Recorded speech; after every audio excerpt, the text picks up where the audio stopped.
Saints high on chances, low on goals. Tuesday, the 22nd of May 2018, 10-10. Despite the fact that they were only the 14th highest scoring team in the Premier League last season, only the Big Six beat them in chances created. So what was the reason why? Last season Saints scored 37 goals in the Premier League, a low total by their own standards of a couple of years ago, although ironically one more than Burnley, who finished in 7th place. However, startling statistics have emerged that reveal that although the goals for column is sparse, the number of chances created is high. Only the top 6 clubs created more chances than Saints in the season. Manchester City topped the chart, as you would imagine, with 360 chances created, down to Manchester United in the top 6 with 276. However, in 7th place sits Saints, who according to the stats created 254, only 23 chances less, but 31 goals deficit against United in the scoring charts. But it should be noted these figures are chances created rather than just shots. If you look at the shots figure, Saints' total is more in line with their standing in the league, but judging a team by just shots is not always accurate. Thundering drives from 35 yards that fly high and wide are not exactly chances, just speculative efforts. That is why Saints had 448 shots but only 360 chances.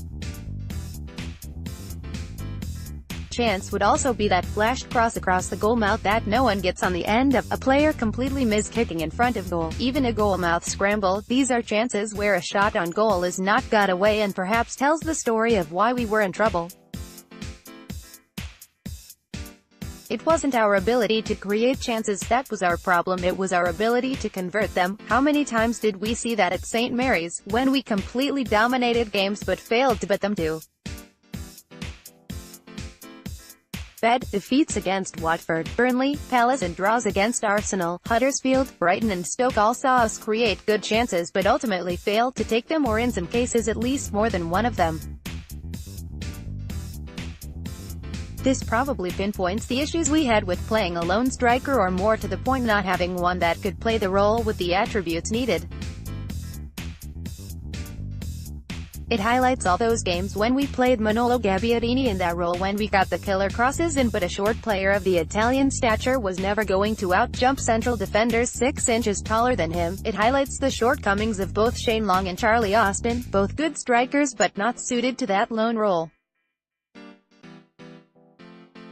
So why did we persist in this formation? Yes, it was creating the chances, but we could all see that we weren't converting them, and now the stats back that up. We weren't a poor team, we were just playing the wrong formation, as many fans were screaming.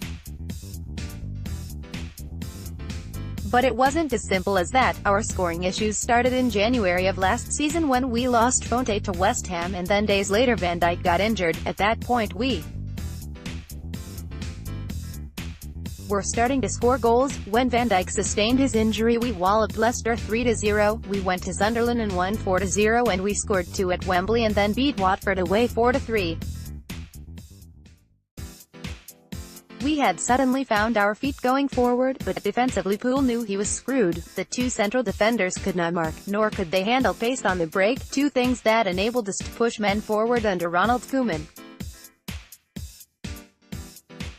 Poole had to make a decision: try to outscore the opposition or try to sit deep, not concede goals and nick 1 or 2 at the other end. Ultimately he coached us into 8th place, but in doing so he signed his own P45. He could either entertain or he could get results, but he couldn't do both. In the summer Saints signed Wesley Hoed, effectively a replacement for Fonte, but they failed to deal with the Van Dijk situation either back in August or in January when he had gone. That meant that right from the start Manuel Pellegrino had the same choices as Poole to make. He could not commit to attacking because he knew the center of his defense was not up to it. For a while with Hoed and Van Dijk it worked to a degree, but ultimately the manager could not commit to a second striker because it meant that we got overrun in midfield, nor could he push a man forward in the number 10 role behind that lone striker for the same reason. So Pellegrino, like Poole, had no option, and once Austin was injured as he was a year earlier, that limited his options even more. That means that as the stats show, the likes of Tadic and even Redmond often did their job. They created chances, we just didn't have enough men in the box to make those chances count. That doesn't mean having a second striker, but being able to get our central midfielders in there enough.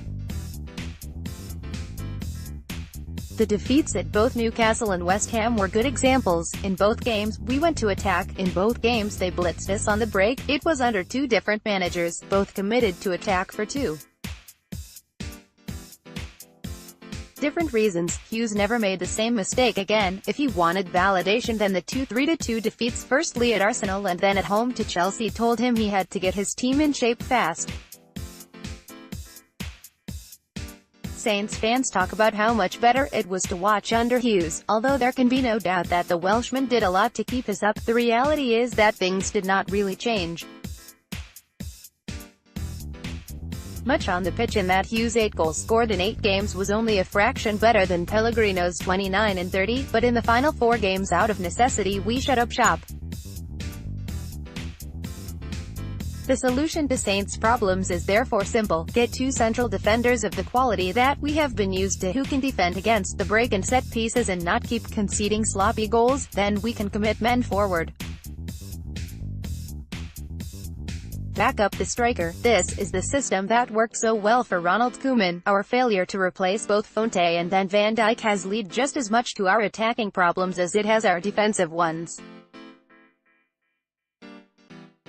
The old adage is very pertinent here: a roof tile falls off, it's easy to fix. You pull out the bottom brick and the whole house starts to fall down. This summer is crucial, but to fix our scoring woes we need to build from the back. Get 2 free £10 bets by opening a new account at William Hill. Place an initial bet of a minimum of £10 and William Hill will give you 2 £10 bets. You must enter the promotional code F20 when signing up as a new customer. Photo, action, images. Please report offensive, libelous or inappropriate posts by using the links provided. You need to log in order to post your comments.